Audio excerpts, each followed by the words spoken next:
जैसे अगर आपका शादी आपके ही कास्ट में हो रहा है तो स्वपरागण, और अगर आप तो इसके अंदर क्या बनते हैं, परागण बनते हैं। इन जितने भी यहाँ पे ये दिख रहा है गोल गोल बंडोल बंडोल, वो सब क्या उसके अंदर परागण बनते हैं। उसको एंथर बोलते हैं या परागकोश बोलते हैं।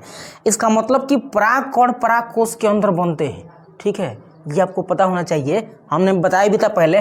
तो अगर इसका परागकण अगर इसी के वर्तिकाग्र पर आया, यानी एक ही पुष्प है, ये सिंगल सा द्विलिंगी पुष्प है, इसका परागकण अगर इसी पुष्प के वर्तिकाग्र पर आया तो ये होगा स्वपरागण। क्या होगा, स्वपरागण।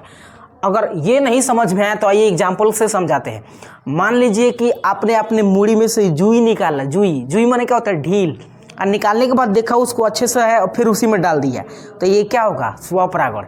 क्या होगा, ये स्वपरागण होगा ये। ठीक है, और अपने मूड़ी के अंदर से जुई निकाला ढीला किसी अदर व्यक्ति के या किसी अदर आदमी के मूड़ी में डाल दिया केस में, तो ये हो जाएगा परपरागण।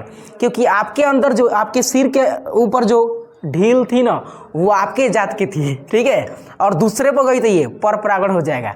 तो ऐसे ही तो इसमें हो रहा है, इसके अंदर से निकला परागण इसके वर्तिकाग्र पर चल गया तो स्वपरागण।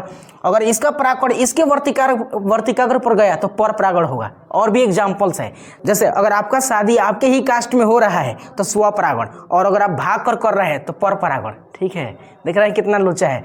तो स्वपरागण में कोई झंझट नहीं है, क्योंकि इसमें माता पिता की सहमति होती है। ठीक है, ज़्यादा दिमाग नहीं लगाना होता है। ठीक है, और परपरागण में बड़ी टेंशन होता है। अगर कहीं परपरागण करते समय पकड़ा गए तो धो देगा एकदम बढ़िया से।